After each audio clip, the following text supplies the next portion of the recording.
hiboux, on ne sait pas, on va commencer par l'homme de la diaspora.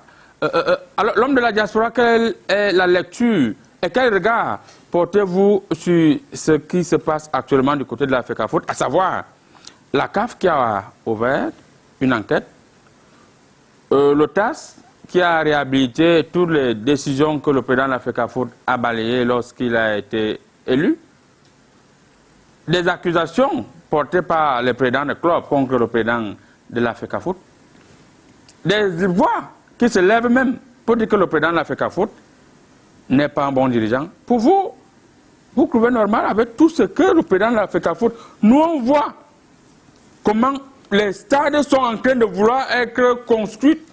Les stades, on voit le bus même, le bus est en route. Le bus que le président de la FECAFOOT a promis, le bus est en route. On a eu un partenaire mémorable, One All Sport, qui est là. Aujourd'hui, la FECAFOOT se porte bien. Et l'État envoie aussi une facture à la FECAFOOT en disant que payez-nous les milliards que vous avez prêtés pour aller du côté de la Coupe du Monde.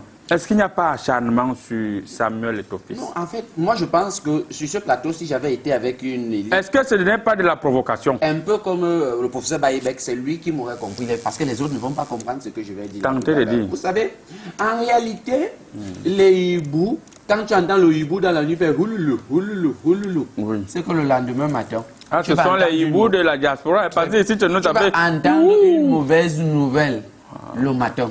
Si tu entends houloulou, houloulou toute la nuit, tu vas entendre une mauvaise nouvelle le matin.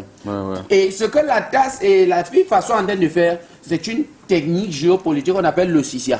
Mais sinon, ils savent très bien qu'ils ne peuvent rien contre Samuel Eto'o. Mais au hibou, moi, je vais vous donner la stratégie. Le hibou, en réalité, est un animal à ailes, frustré. Ce n'est pas un oiseau. C'est un animal ailé, mais frustré. Un animal ailé qui manque, qui n'arrive pas à manger, qui n'arrive pas à boire, qui n'a nulle part où dormir. C'est pourquoi il reste sur les toitures des gens dans la nuit pour faire houloulou, houloulou, houloulou. Mais comme il n'a tout pas ça, qu'est-ce qu'il fait? Au lieu de demander... C'est sa liste, après vous allez prendre la parole tout à l'heure. Comment se fait-il? Il préfère s'attaquer à Samuel Eto'o, monument vivant du ballon africain. Pourtant, quand on entend les plaintes, en fait, qui sont les hiboux? Il faut les identifier. Est-ce que ce sont les footballeurs concernés par le foot camerounais? Mais juste ici, le président n'a gagné aucune plainte. Est-ce que c'est un complot contre le président? C'est de l'acharnement parce que ceux qui se plaignent, ce ne sont pas les footballeurs qui foutent. Non, ce sont les présidents des clubs qui regardent le foot.